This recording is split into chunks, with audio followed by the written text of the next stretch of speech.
partager l'écran.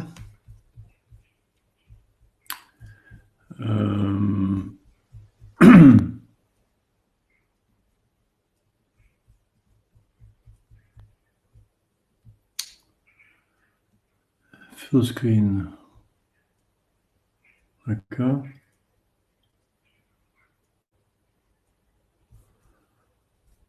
Voilà.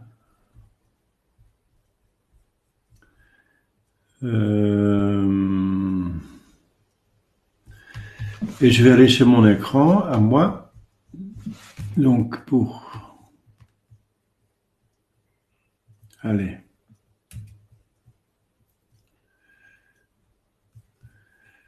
Je vais prendre le cours qui est ici. Voilà. Alors, vous avez le cours.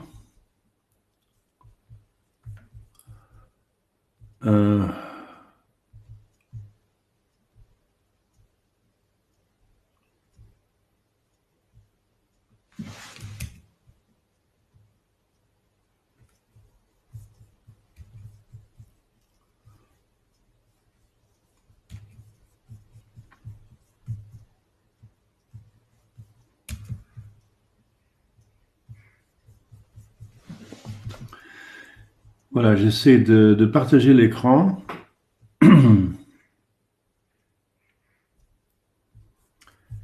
J'ai trouvé la meilleure situation pour partager l'écran.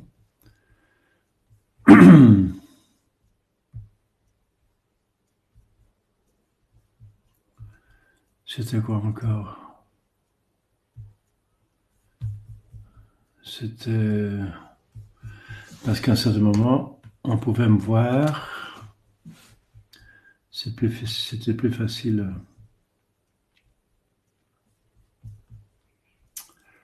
Alors, bon.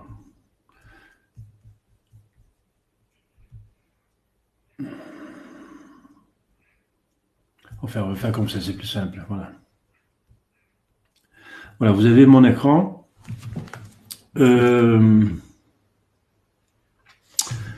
On avait vu la fois dernière l'introduction et on arrive maintenant à la première partie, la notion de vie. Voilà. Alors, la vie organique ou végétative.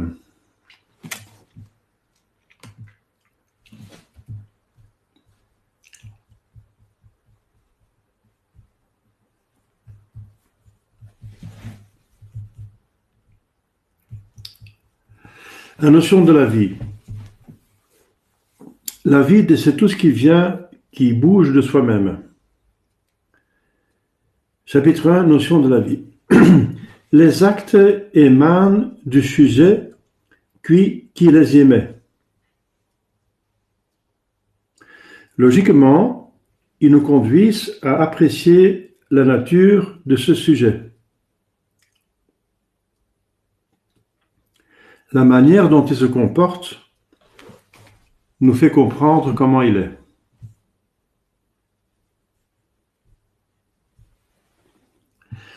Les scolastiques, ça veut dire les élèves de saint Thomas, expriment par l'adage operari sequitur esse.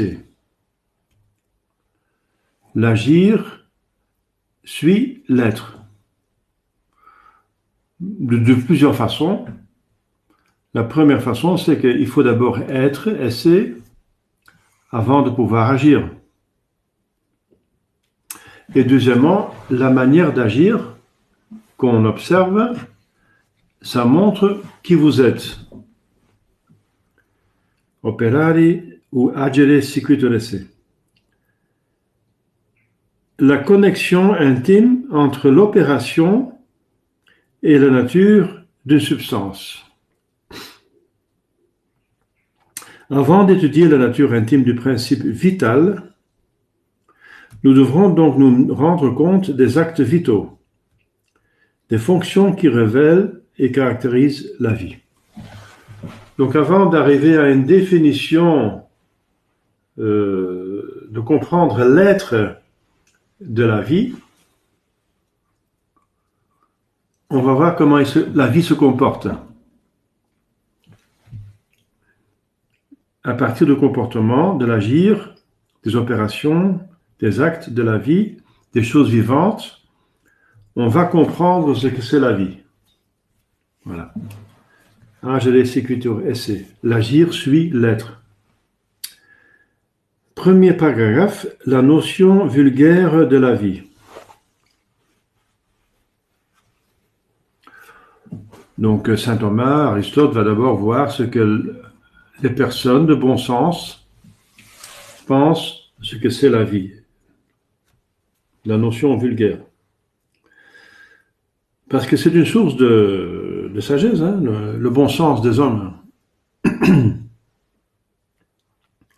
Pour le commun des hommes, le signe ordinaire de la vie est le mouvement sans cause extérieure apparente.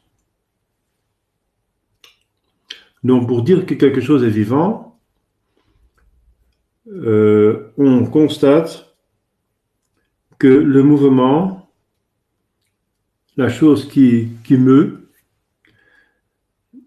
est mue sans cause extérieure apparente. Par exemple, l'oiseau prenant son vol, l'insecte rampant dans l'herbe, le poisson évoluant dans l'eau, éveille aussitôt l'idée de la vie. Parce qu'il semble de se mouvoir d'eux-mêmes, pas d'un mouvement d'une cause extérieure. L'homme sauvage, comme l'enfant, attribue, à première vue, la vie à tout mécanisme automatique. Donc, automatique, ça vient du grec. Auto, ça veut dire soi-même. Matique, ça vient de la mouvance. Donc, automatique, c'est ce qui se meut par soi-même.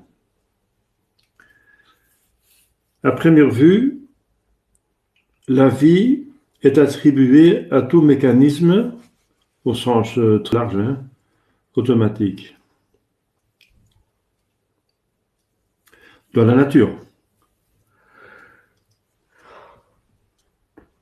Et pas dans les choses faites par l'homme, n'est-ce pas? Si l'homme fait quelque chose qui va automatiquement, on sait très bien qu'il n'y a pas la vie dedans, que c'est une source d'énergie qu'il y a dedans, mais c'est pas... Il s'agit des choses qu'on trouve dans la nature. Quel enfant n'a pas voulu voir la petite bête qui fait tic-tac dans la montre?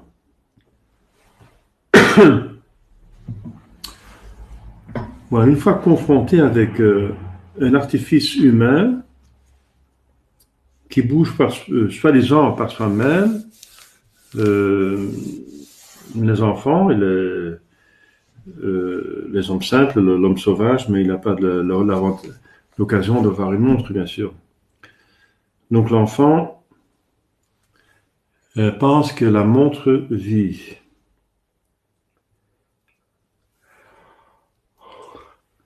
Par contre, dès qu'un objet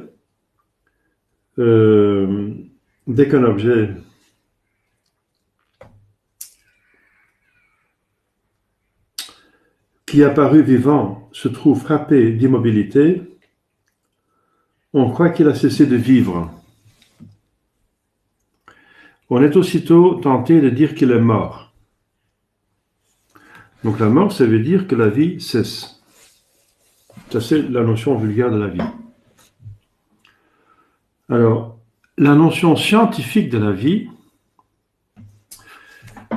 c'est la page ici 205, en haut de page.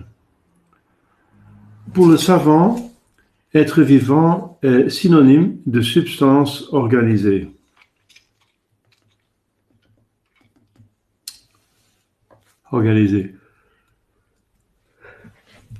Il appelle vie l'ensemble des fonctions propres aux êtres organisés, telles la nutrition, la croissance, La reproduction.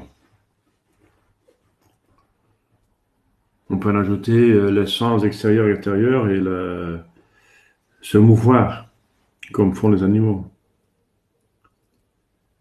Un être organisé n'est autre chose qu'un être composé d'une ou de plusieurs cellules. De fait, tout être vivant, quelque compliqué que soit son organisation, dérive d'une cellule primitive. Et tous ces organes, tous ces tissus sont constitués par des cellules. Donc les organes sont des éléments par lesquels il est organisé.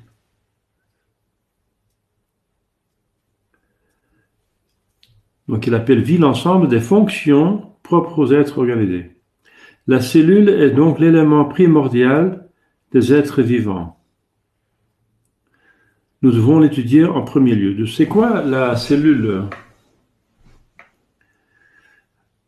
Donc, quelle est la morphologie de la cellule? Une tranche de tissu vivant, vue au microscope, présente sensiblement l'aspect d'un rayon de miel. C'est ce qui a fait donner à chaque élément composant le tissu le nom de cellule, comme les rayons de miel. La cellule ne peut mieux se comparer qu'à un œuf microscopique. Elle est composée de deux parties fondamentales, le protoplasme et le noyau. Le protoplasme présente l'apparence d'un réseau solide,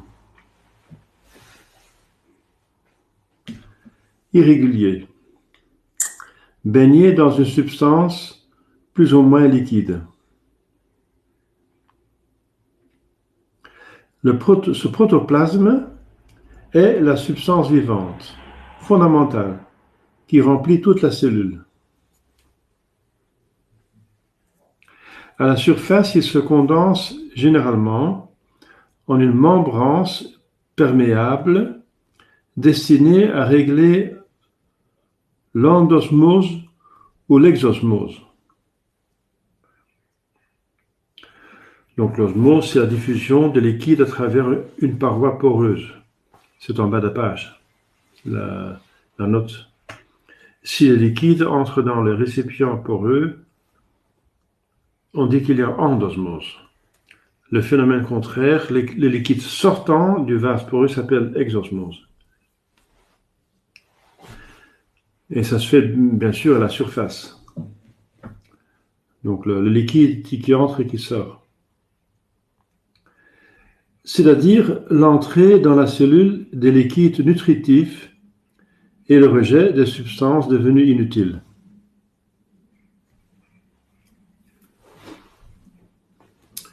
Donc la cellule se nourrit et elle transforme ce qu'elle reçoit en elle-même et les déchets, elle les rejette. Donc apparemment, c'est une fonction fondamentale de tout ce qui est vivant. Donc on le considère dans la cellule, même des plantes. Au centre de la cellule vit le noyau, entouré lui-même d'une légère membrane,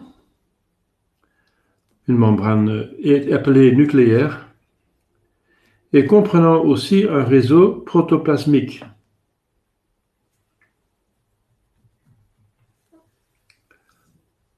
Donc la cellule comprend aussi un réseau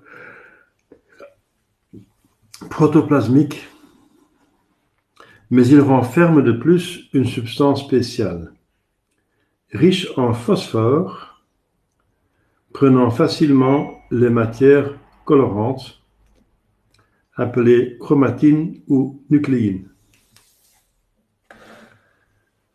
Bien qu'il soit entouré d'une membrane,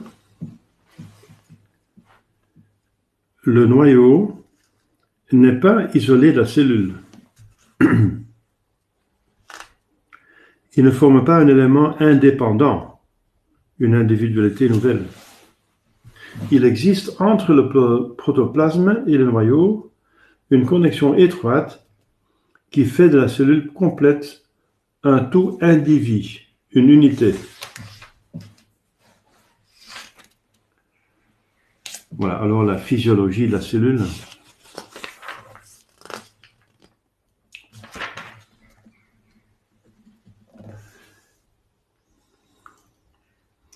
Donc il va voir des actions vitales de la cellule. Donc la cellule, c'est l'élément primordial des êtres vivants. Alors il se concentre là-dessus parce que justement, la cellule se rencontre parmi tous les êtres vivants matériels, ça veut dire les plantes, les animaux, les hommes. Je parle matériel parce qu'un ange est aussi un être vivant, mais il n'est pas matériel. Voilà. Alors la cellule, page, alors on tourne la page, voilà, page 206. La cellule n'est pas seulement l'élément anatomique dernier de la substance organisée. Elle est aussi le siège fondamental des actions vitales, qui peuvent se ramener aux suivantes. Voilà, donc la cellule est le siège des actions. La nutrition, la croissance et le développement, la multiplication et l'irritabilité. Donc, puisqu'on trouve ça dans chaque être vivant, ça se trouve aussi dans la plante. C'est l'être vivant le plus bas. Donc, la nutrition désigne un phénomène alternatif d'assimilation et de désassimilation. La cellule puise dans son milieu ambiant certains matériaux qu'elle combine en molécules organiques de plus en plus complexes pour les incorporer finalement dans sa propre substance, puis se les assimiler en tout ou en partie. Ça, c'est la nutrition. Donc, c'est quelque chose de merveilleux, c'est une capacité de prendre des éléments dans l'entourage et de les convertir en soi-même. La nutrition. Donc, la nourriture est assimilée. Pareillement à l'assimilation se produit aussi la désassimilation, c'est-à-dire la destruction de certaines parties organisées. Donc, si les parties sont usées, par exemple, pour nous, le sang usé, on s'en débarrasse. Mais la plante aussi, donc des parties qui sont considérées par la cellule comme ne plus être appropriées, par usure, par exemple. La destruction, la scission des molécules organiques complexes encore plus simples, dont les uns sont éliminés et dont les autres participeront à la nouvelle synthèse et rentreront ainsi dans le courant d'assimilation. Donc quand la cellule détruit des parties organisées, il y a encore deux sous-parties, une partie qu'elle rejette totalement et l'autre partie qu'elle récupère, qu'elle va de nouveau assimiler. Alors, deuxième activité, action vitale, la croissance et le développement. C'est au milieu de page 206. Par suite du double mécanisme nutritif, la cellule présente des modifications continuelles dans sa forme et dans sa structure. Donc si tout va bien, elle va croître.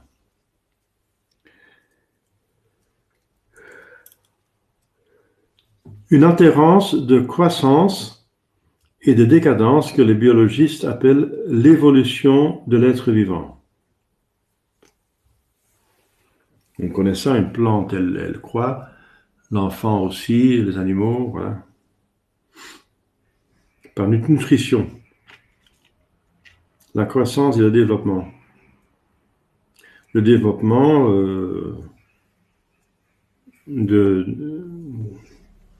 d'organes, par exemple. Et si on considère la différence entre un embryon et un homme adulte, on voit ce que l'embryon a fait comme développement. Ensuite, la multiplication. Donc, arrivé à un certain stade de son évolution, donc ça va pas direct. Donc, d'abord, il doit se constituer soi-même, développer son être jusqu'à une certaine perfection. Et à un certain stade de son évolution, la cellule a la propriété de se diviser et de donner naissance à une autre cellule. Donc la cellule se multiplie par division.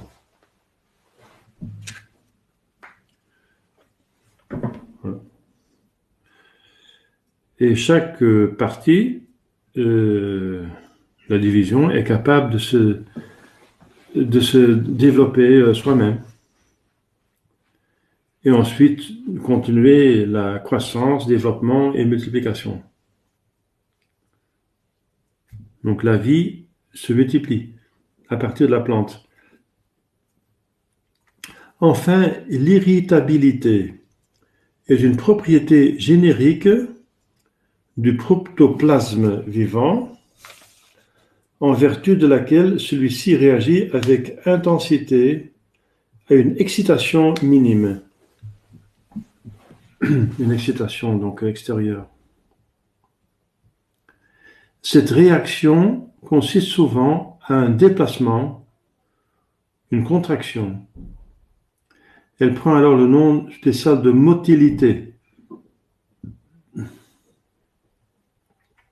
D'autres fois, elle se manifeste par une sécrétion ou par telle ou telle activité vitale suivant la nature de l'élément irrité. Donc, elle est capable, la cellule, d'interagir avec son environnement.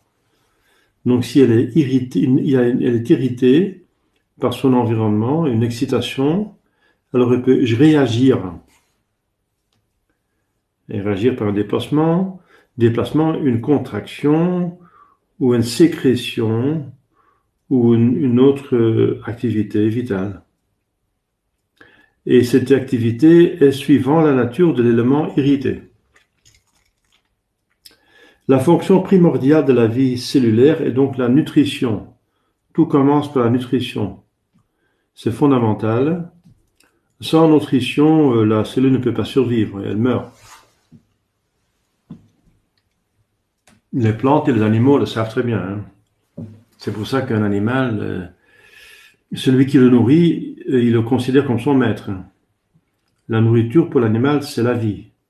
Et c'est normal, c'est vrai. Donc celui qui lui donne la nutrition, c'est celui qui lui donne la vie. Donc c'est très très important pour tout être vivant. La nourriture soutient dans la vie. Donc c'est la fonction primordiale. Sur tout niveau de vie, aussi la vie surnaturelle.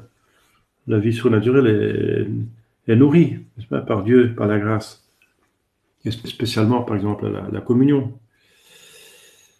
Donc, toute vie est nourrie, sinon elle meurt. Donc la fonction primordiale de la vie cellulaire est la nutrition. La croissance et la multiplication en sont les conséquences de cette nutrition. Donc il y a une sorte de hiérarchie, d'ordre. Donc la nutrition cause la croissance et la croissance cause la multiplication parce qu'il faut avoir une certaine grandeur pour pouvoir se multiplier. Voilà.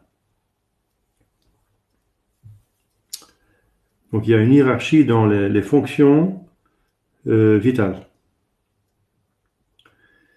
L'irritabilité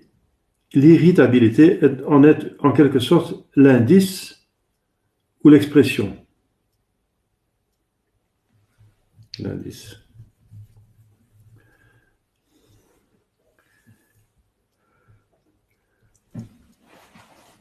L'irritabilité, c'est l'indice que quelque chose est vivant. Hein. Si on touche et ça réagit, c'est que c'est vivant. Alors, on passe à l'organisme humain et ses fonctions, parce que c'est ça le but, bien sûr. Le but, c'est pas de faire du botanique ou de la biologie, c'est de comprendre l'homme. Mais l'homme a tous ses niveaux. Il a un niveau végétal, animal, typiquement humain, spirituel. Alors, en bas de la page 206, l'organisme humain et ses fonctions. L'organisme humain, comme tout organisme vivant, se caractérise par la coordination harmonieuse de ses éléments anatomiques jointes à la subordination de leur fonction à un but unique, le bien-être et la conservation du sujet et de son espèce. Voilà, le but, le bien-être, le bonheur. Voilà. Donc c'est le but de la vie, c'est le bonheur. Mais si on est assez bas, on parle plutôt de bien-être. Donc l'organisme. Le bien-être et la conservation du sujet et de son espèce.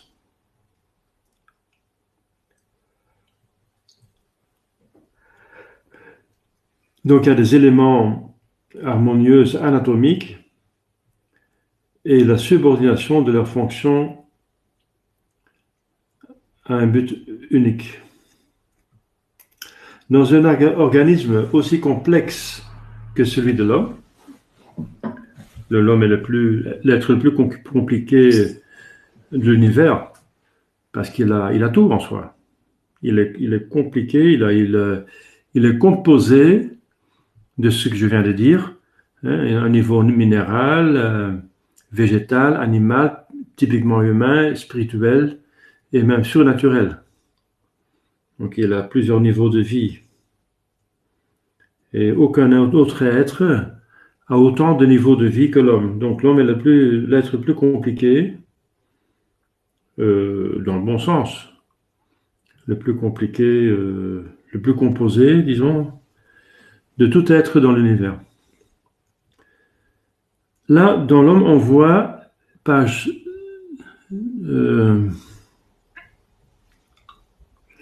207 en haut, hein, on voit les cellules s'écarter considérablement de la structure typique décrite plus haut.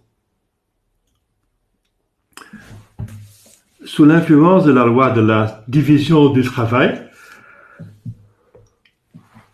les cellules primitives, en se multipliant, se différencient profondément pour donner naissance aux différents organes et appareils. Donc il y a une loi de la division du travail. Donc pas tout dans le corps fait tout. Donc chaque partie du corps a sa fonction. Il y a une division du travail. Donc les cellules primitives, en se multipliant, se différencient profondément pour donner naissance à différents organes et appareils qui vont vérifier, qui vont organiser, qui vont faire ce travail différent. Donc c'est très curieux dans le corps humain, l'organisme humain, c'est que les cellules fondamentales se sont diversifiées avec le but de constituer des organes et des éléments qui vont pouvoir faire chacun son travail spécifique et différent.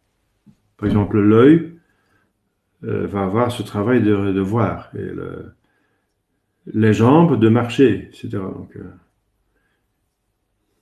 pareillement à cette complication d'organes, ou complexité plutôt, il faut voir du bon sens, hein, du bon côté, c'est pas une chose négative. Dieu a vu que c'était bon quand il a tout créé. Pareillement à cette complication d'organes, se compliquent aussi les fonctions vitales. Chaque tissu, en effet, doit se nourrir. Mais la nature ne fournit pas tout préparé les aliments qui doivent être assimilés par nos tissus. Un certain nombre de substances nutritives sont solides. Par exemple, le calcaire. Elles doivent devenir liquides pour pouvoir être absorbées, par exemple dans l'eau. La digestion, le calcaire se dissout dans l'eau. Mais on a besoin de calcaire pour faire des ossements. Hein. Après, ça devient de nouveau solide. La digestion a pour rôle de les dissoudre au moyen de ferments sécrétés par les glandes de l'appareil digestif. Donc la salive, le suc gastrique, la bile, etc. Rendues ainsi solubles, ces substances passent par osmose à travers l'intestin. C'est l'absorption. C'est-à-dire, elle est absorbée par le sang qui va le transporter dans tout le corps. L'aliment produit, il faut le distribuer à tout l'organisme, ce qui se fait par la double circulation lymphatique et sanguine. Enfin, pour être utilisable, le sang doit être oxygéné. L'organisme y pourvoit par la respiration. En résumé, toutes ces fonctions, la digestion, l'absorption, la circulation et la respiration, ne font que préparer l'assimilation des aliments propres aux cellules des tissus. D'autre part, la désassimilation se fait par les diverses sécrétions, dont les unes, celles des glandes salivaires, de l'estomac, du pancréas, etc., servent à la digestion, tandis que les autres, celles des reins, du foie, des glandes sudoripares, donc de la sueur, éliminent les déchets inutiles ou nuisibles à l'économie de l'organisme. Donc une partie est utilisée pour autre fonction et l'autre partie, on s'en débarrasse. Donc chez les organismes supérieurs, aussi bien que chez les êtres unicellulaires, les fonctions les plus diverses, en apparence, se ramènent à la nutrition, qui est la fonction primordiale de la vie végétative. Par conséquent, c'est sur la nutrition que doit se concentrer notre attention si nous voulons soumettre à un examen philosophique les fonctions distinctives de l'être vivant. Mais auparavant, nous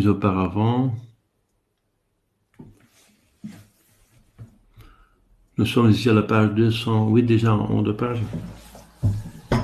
Mais auparavant, nous devons nous demander à quelles conditions ces fonctions peuvent se produire, à quelles lois elles obéissent. Voilà.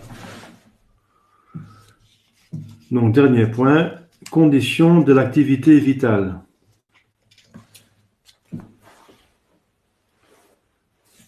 Celui qui se fierait à l'observation vulgaire, donc du vulgus, ça veut dire du peuple, de tout le monde, du bon sens, disons, dans le meilleur cas. L'observation d'un homme de bon sens serait facilement tenté d'attribuer à l'activité de l'être vivant un caractère absolu d'autonomie. Autonomie absolue, une entière indépendance des agents extérieurs, comme si l'être vivant vivait de son propre fond, créait pour ainsi dire toute son activité. Eh bien, c'est erroné. Erroné. L'activité vitale, comme n'importe quelle activité naturelle des corps non organisés, par exemple des pierres, des minéraux, non organisés, est soumise au déterminisme, subordonnée à des conditions déterminées. Certaines conditions sont tellement nécessaires que sans elles, la vie est absolument impossible. Leur absence tue. Par exemple, manque d'eau ou manque de l'air. D'autres sont nécessaires seulement au fonctionnement normal de la vie, donc le fonctionnement normal. Sans elles, la vie est troublée, ou elle se ralentit, ou devient latente, comme c'est le cas pour les graines, les microbes, ou leurs spores desséchés.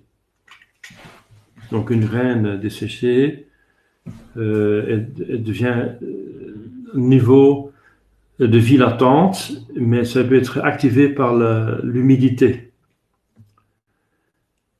Dans cet état, ces êtres ont la vie en puissance, ce sont des machines aptes à fonctionner. Pour les mettre en marche, pour les constituer à l'état de vie réalisé, il faut la présence de conditions matérielles déterminantes. Comme je viens de dire, l'humidité, un certain degré de chaleur, etc. Bien plus, l'activité vitale semble soumise, tout comme la nature inorganique. Donc la nature inorganique, ça veut dire les minéraux, semble soumise aux deux grandes lois de la conservation de la matière et la conservation de l'énergie. Rien ne se perd, rien ne se crée. Voilà, une loi générale. L'homme emploie la matière, il n'en saurait ni créer, ni annihiler une parcelle. Donc il y a des recyclages dans l'univers. L'homme emploie l'énergie sous une forme pour la reproduire sous une autre, et la forme nouvelle est toujours exactement proportionnée à la première forme, de sorte que l'homme ne crée ni n'anéantit l'énergie, comme il ne crée ni n'anéantit la matière. Donc la matière peut se transformer en énergie, bien sûr, et vice-versa. La matière transformée en énergie, c'est par exemple brûler du bois, c'est transférer pour une grande partie la matière dans l'énergie. Mais pas tout, parce qu'il reste des cendres, alors, donc partiellement. Or, les transformations chimiques qui s'accomplissent dans les corps vivants sont de même nature que celles qui s'accomplissent dans le laboratoire du chimiste. Les manifestations mécaniques et physiques des corps vivants sont les mêmes que celles des corps bruts. Il n'y a donc aucune raison plausible de soustraire les êtres vivants à la double loi générale de la matière qu'on vient de voir. La loi de la conservation de la matière et la conservation de l'énergie. Aussi bien l'expérience a vérifié d'une façon au moins approximative ces doubles hypothèses. Alors on a vu un grand paquet. Je vais revenir là à notre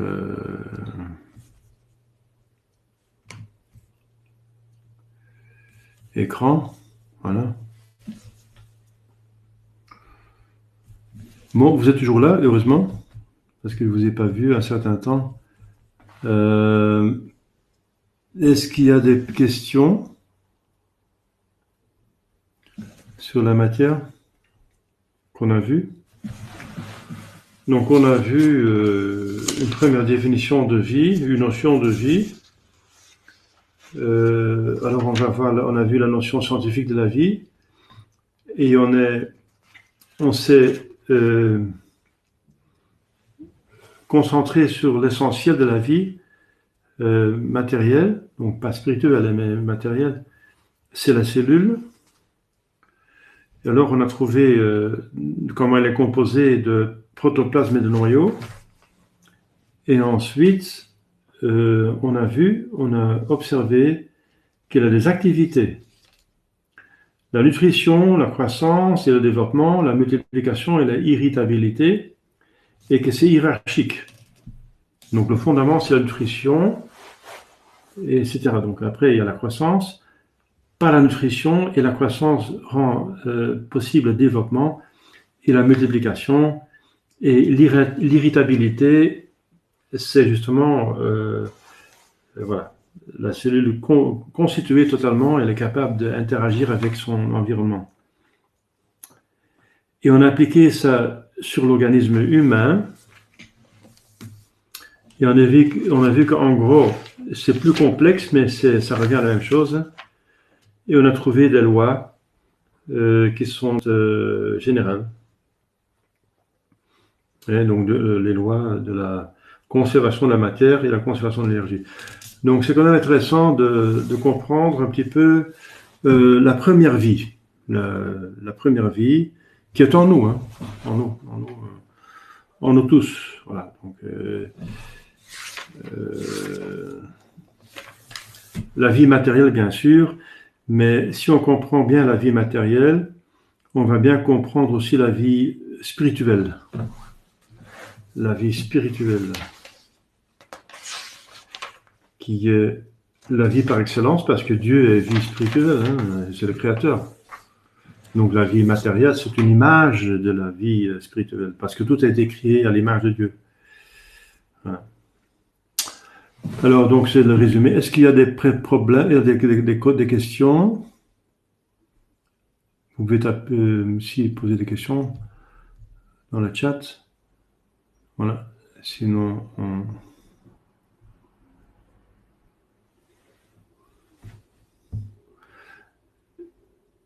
tout est clair, d'accord, très bien. Voilà, donc je pense que vous avez reçu le texte du livre, qui est, en tout cas, l'enregistrement, donc cette conférence est enregistrée, et vous pouvez toujours la consulter sur mon site, n'est-ce pas? Mon site, qui est un nouveau site, parce que l'ancien site a été, ils m'ont enlevé tous les mes conférences. Le nouveau site s'appelle Sacerdos, ça veut dire le prêtre. Eric Chakman. Voilà. Je vais vous donner un lien ici. Un lien. Voilà. Mon lien est ici. Voilà, je mets dans le chat le lien dans le chat.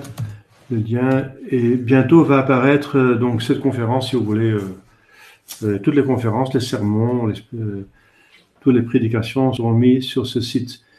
Les anciens sont donc ont été enlevés par le propriétaire d'autres sites, mais ils vont être remis dans ce lieu au fur et à mesure. Voilà, s'il n'y a pas de questions, on va terminer avec une petite prière. Au nom du Père et du Fils et du Saint-Esprit, ainsi soit-il.